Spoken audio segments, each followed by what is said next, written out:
সর্বশেষ যে লোকটা জান্নাতে যাবে তাকে আল্লাহ তাআলা জাহান্নামের আগুনে পোড়াতে পোড়াতে ছাই বানিয়ে ফেলবে। আল্লাহ বলবেন, জিব্রাইল যাও একটু দেখো, একটা মাত্র সেজদা দিয়েছে আমাকে, এরকম কাউরে পাওয়া যায় কিনা। বাটি চালান দিয়ে দেখো পাওয়া যায় কিনা।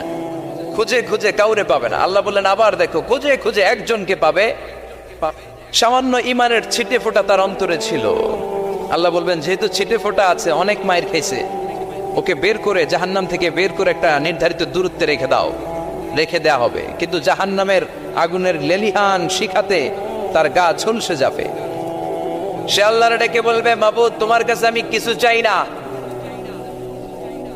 জাহান্নাম থেকে তুমি আমাকে বের করেছো, জীবন নদীর পানি তুমি আমার গায়ের মধ্যে ঢেলে দিয়েছো, আমি আবার সজীবতা ফিরে পেয়েছি। আমি তোমার কাছে জান্নাত চাই না, শুধু নিরাপদ একটা দূরত্বে আমাকে রেখে আসো, যাতে জাহান্নামের আগুন আমারে কষ্ট দিতে না পারে। আল্লাহ, আমি কিন্তু তোমার কাছে জান্নাত চাই না। কি চাই না? কি চাই না? জান্নাত চাই না, কিন্তু জাহান্নামের আগুন আমারে কষ্ট দিচ্ছে, এতটা দূরত্বে রাখো যাতে জাহান্নামের আগুন আমার গায়ে না লাগে। আল্লাহ বললেন, ওকে রাখবো, কিন্তু আমার সাথে একটা কন্ট্রাক্টে যেতে হবে, যে এটা তোমাকে দিলে তুমি আর নতুন করে কিছু চাবা না। সে বলবে আমি রাজি, কন্ট্রাক্ট হয়ে যাবে। আল্লাহ জিব্রাইলকে বলবেন, যাও এমন দূরত্বে রাখো যাতে জাহান্নামের আগুন ওরে কষ্ট না দেয়। রেখে আসা হবে, অনেক দিন সে ওখানে আনন্দে থাকবে, আল্লাহ শুকরিয়া করবে। সে মনে মনে বলবে, বেঁচে গিয়েছি, আমি বেঁচে গিয়েছি, জীবনে আর কিছু চাই না, জাহান্নাম থেকে আমি বেঁচে গিয়েছি। অনেকদিন থাকার পরে মনে মনে ভাববে, পাইসা তো গেছি, কিন্তু নতুন করে একটু ট্রাই করে দেখি, জাহান্নামের সৌন্দর্যের দৃশ্য একটু চোখ দিয়ে অবলোকন করা যায় কিনা। সে আল্লাহরে ডেকে বলবে, আল্লাহ ইনদি সুআল, আমার একটা ফরিয়াদ আছে। কি ফরিয়াদ? আল্লাহ আগেই বলে রাখি, আমি কিন্তু জান্নাতে যেতে চাই না।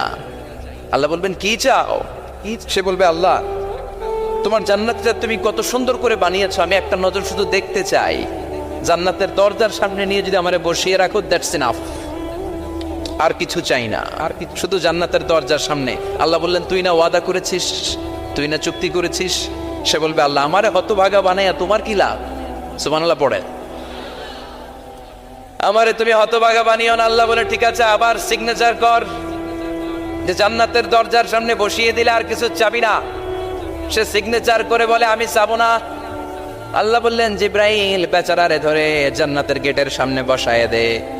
এবার জান্নাতের গেটের সামনে বসে বসে জান্নাতের সৌন্দর্য দেখা শুরু করবে। সুবহানাল্লাহ, এমন সৌন্দর্য যেটা চোখ দিয়ে কেউ দেখে নাই, কান দিয়ে শোনে নাই। ওই সৌন্দর্য চোখে দেখে, কান দিয়ে আওয়াজ শোনে, মাগার ভোগ করতে পারে না। অন্তরে জ্বালা আছে না নাই? এয়ার কন্ডিশনের রুমে ঢুকতে না পারলেও, এয়ার কন্ডিশনের রুমের দরজার বাইরে দাঁড়ালেও এয়ার কন্ডিশনের রুমের একটা ঠান্ডা বাতাস গায়ে লাগে না? কথা বলেন তো। ও যখন জান্নাতের দরজার সামনে দাঁড়াবে, ওর গায়েও এরকম জান্নাতের ঠান্ডা বাতাসের হিমেল ছোঁয়া গাটাকে শীতল করে দিবে। ওই শীতল হয়ে যাওয়ার পরে আর তো সহ্য হবে না, আবার আল্লাহরে ডাকবে। মনে মনে ভাববে, আর একটু ট্রাই করি না, দোষ কি, আস্তে আস্তে অনেক দূর তো আগাইছি। সুবহানাল্লাহ কইবেন না? এবার আল্লাহরে বলবে, আল্লাহ ইনদি সুআল, আল্লাহ তুমি যদি কোনো বিষয়ে নতুন করে ডিসিশন নাও, তোমারে জিজ্ঞেস করার মতো কি কেউ আছে? আল্লাহ বলে, না, আমি তো সব রাজার বড় রাজা, মহারাজা, আমার উপরে তো কারো কথা চলে না। ওই হতভাগা লোকটা বলবে, আল্লাহ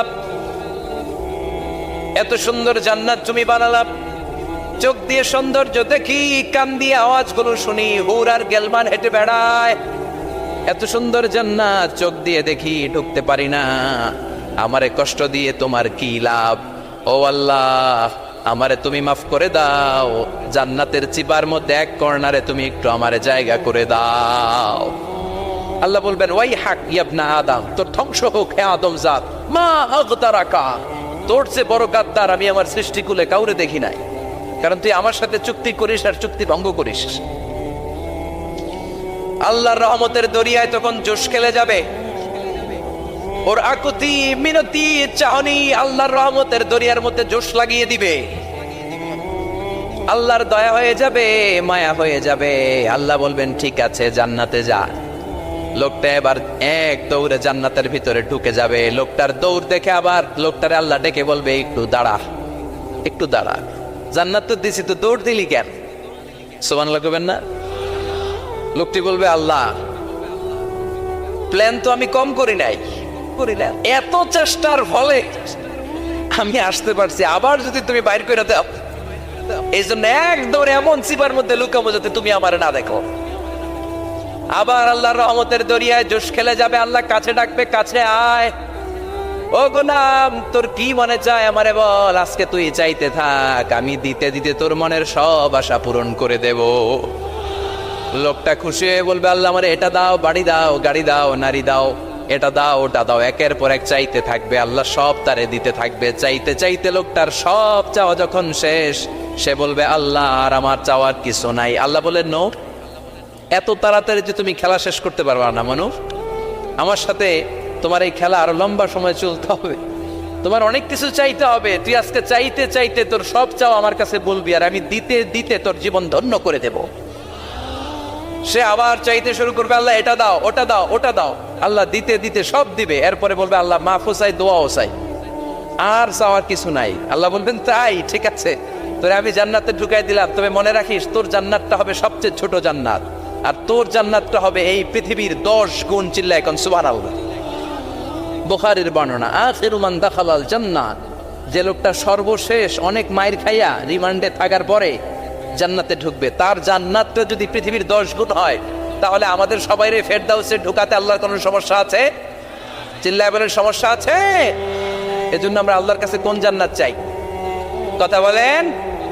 রব্বুল আলামিন বলেন, ওয়াসিকাল্লাযীনা ইত্তাকাউ রাব্বাহুম ইলাল জান্নাতি যুমারা হাত্তা ইযা জাউহা ওয়া ফুতিহাত আবওয়াবুহা ওয়া ক্বালা লাহুম খাজানাতুহা সালামুন আলাইকুম তিবতুম ফাদখুলুহা খালিদিন। সুবহানাল্লাহ পড়েন।